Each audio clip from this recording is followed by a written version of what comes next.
খিচুড়ি পছন্দ নয় এরকম লোক খুঁজে পাওয়া দুষ্কর।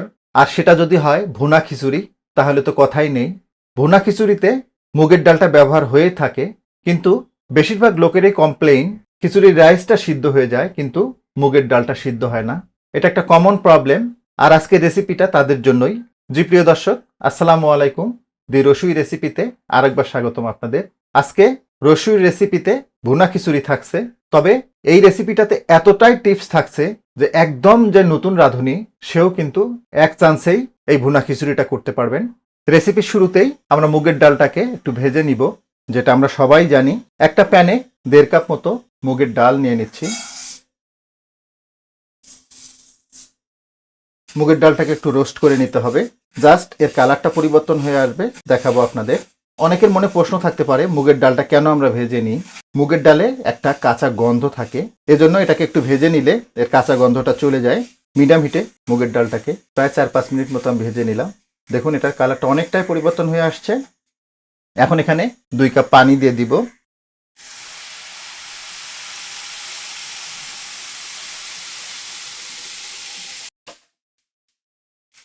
এই যে আমরা পানিটা দিলাম, এই পানিটা একটু গরম অবস্থায় থাকবে। আর এই অবস্থায় মুগের ডালটাকে আমরা 20 মিনিট রেখে দিব। দেন এটা ভালোভাবে ধুয়ে আমরা পানিটা ঝরিয়ে নিব। আর এটা কেন করছি আমি রান্নায় ব্যাখ্যা করব। আমরা 1.5 কাপ মুগের ডাল নিয়েছিলাম, এর সাথে আরও 1/2 কাপ মুসুরের ডাল দিয়ে দিচ্ছি। মুসুরের ডালটাকে ভালোভাবে ধুয়ে নিতে হবে। মুসুরের ডালটাকে ভালোভাবে ধুয়ে নিয়ে এরপরে পানিটা ঝরিয়ে নিব। এইবার চলে আসলাম আমরা মূল রান্নায়। চুলায় একটা পাতিল গরম করে নিয়েছি, দিচ্ছি 1/2 কাপ সরিষার তেল।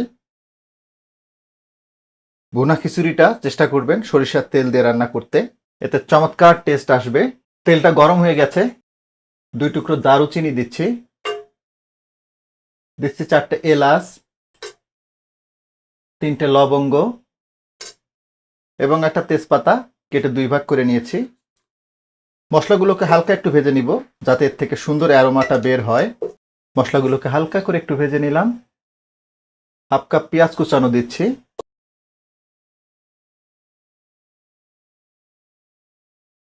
পেঁয়াজগুলোকে 3-4 মিনিট মতো একটু ভেজে নিলাম। এর কালারটা পরিবর্তন হয়ে আসছে। দিচ্ছি 1 টেবিল চামচ আদা বাটা, 1 টেবিল চামচ রসুন বাটা। আদা রসুনের কাঁচা গন্ধটা চলে যাওয়া পর্যন্ত এগুলোকে একটু ভেজে নিলাম।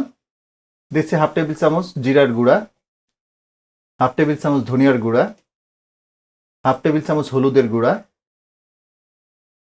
এবং 1 টেবিল চামচ শুকনা মরিচের গুঁড়া।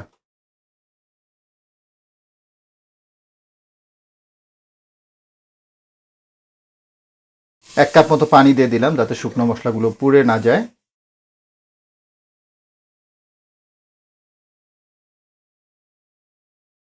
চার 5টা কাঁচামরিচ দিয়ে দিচ্ছি। ঢাকনাটা লাগিয়ে দিলাম। মিডিয়াম হিটে মশলাগুলোকে 3-4 মিনিট মতো কষিয়ে নিব।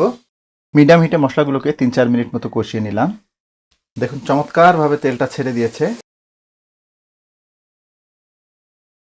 এখন এখানে সেই মুগের ডালটা দিচ্ছি। নিশ্চয়ই খেয়াল করেছেন মুগের ডালটা কিন্তু অনেকটাই ফুলে গেছে। এর মেইন কারণ আমরা গরম পানিতে 20 মিনিট মতো ভিজিয়ে রেখেছিলাম। আর এতে করেই রান্নার শুরুতে যেমনটা বলছিলাম রাইসগুলো ভালোভাবে সিদ্ধ হয়ে যায় কিন্তু মুগের ডালটা সিদ্ধ হয় না। এই নিয়মে রান্না করবেন, মুগের ডালটাও পারফেক্টভাবে সিদ্ধ হবে। মুসুরের ডালটাকে ভালোভাবে ধুয়ে পানিটা ঝরিয়ে নিয়েছি। 1 কেজি চিনি গুঁড়া চাল খুব ভালোভাবে ধুয়ে নিয়েছি, দেন এটা পানিটা ঝরিয়ে নিয়েছি। চাল ডালটাকে খুব ভালোভাবে একটু ভুনে নিতে হবে।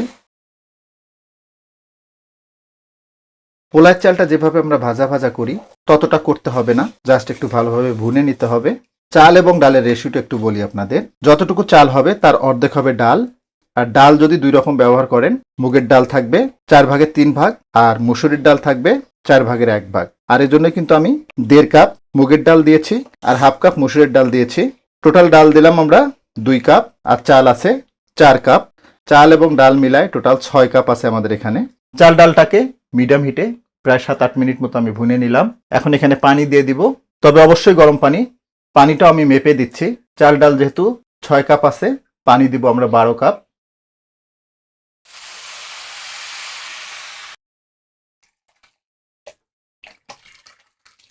টোটাল আমরা 12 কাপ পানি দিয়ে দিলাম। এরপরেও পানিটা কম বেশি হতে পারে, যদি পুরাতন চাল হয় সেই ক্ষেত্রে কিন্তু পানিটা একটু বেশি লাগবে, এজন্য আরও একটু গরম পানি রেখে দেবেন, যদি লাগে তাহলে পানিটা অ্যাড করবেন। অনেক সময় আমরা যেটা করি, গরম পানি দেওয়ার পরে পানি শর্ট পড়লে আমরা ঠান্ডা পানি দিয়ে দিই, সেই কাজটা করবেন না। এই পর্যায়ে লবণ দিয়ে দিব, আমি 2 টেবিল চামচ মতো দিলাম। লবণটার ব্যাপারে একটু বলি, লবণটা দেওয়ার পরে এইরকম বেশি পানি অবস্থায় লবণটা দেখবেন, যদি লবণটা পারফেক্ট থাকে তাহলে যখন এই পানিটা শুকিয়ে যাবে, দ্যাট মিন্স চাল ডালটা যখন পানিটাকে টেনে নেবে তখন এই লবণটা পারফেক্ট হবে। আচ্ছা, আরেকটা বিষয়, এই সময়টা চুলার জালটাকে অবশ্যই হাইয়ে রাখবেন। হাই হিটে পানিটা শুকিয়ে না আসা পর্যন্ত রান্না করে নিতে হবে। আমি দেখাবো আপনাদের। হাই হিটে খিচুড়িটাকে প্রায় 10-15 মিনিট মতো আমি রান্না করে নিয়েছি। দেখুন পানিটা অনেকটাই শুকিয়ে আসছে এবং খিচুড়িটা অলমোস্ট 80% মতো কুকড হয়ে গেছে। তো এখন আমরা এটাকে দমে রাখবো। তো তার আগে আমি একটু মাংস দিয়ে দিব এখানে। আমি এখানে বিফ দিচ্ছি, আপনারা চাইলে মাটন কিংবা চিকেন দিয়েও করতে পারবেন। আমি মাংস রান্নার রেসিপিটা আপনাদের দেখাইনি, এটা দেখাতে গেলে রেসিপিটা অনেক বড় হয়ে যেত। তবে আমি একটা লিঙ্ক দিয়ে দিব, আপনারা এটা দেখে নিতে পারেন। এখন ঢাকনাটা লাগিয়ে দিব, আর এই পর্যায়ে চুলার জালটাকে একদম লো করে দিব, আর একদম লো হিটে খিচুড়িটাকে 10 মিনিট মতো দমে রাখবো। আর দমে রাখার ব্যাপারে একটু বলি, যদি পাতিলের তলা পাতলা হয় সেই ক্ষেত্রে পাতিলের তলায় একটা তাওয়া ব্যবহার করবেন, যাতে খিচুড়িটা তলায় না লেগে যায়। আর দমে রাখা অবস্থায় কখনোই ঢাকনা উঁচু করবেন না। একদম লো হিটে খিচুড়িটাকে প্রায় 10 মিনিট আমি দমে রেখেছিলাম। দেখুন খিচুড়িটা কতটা ঝরঝরে হয়েছে।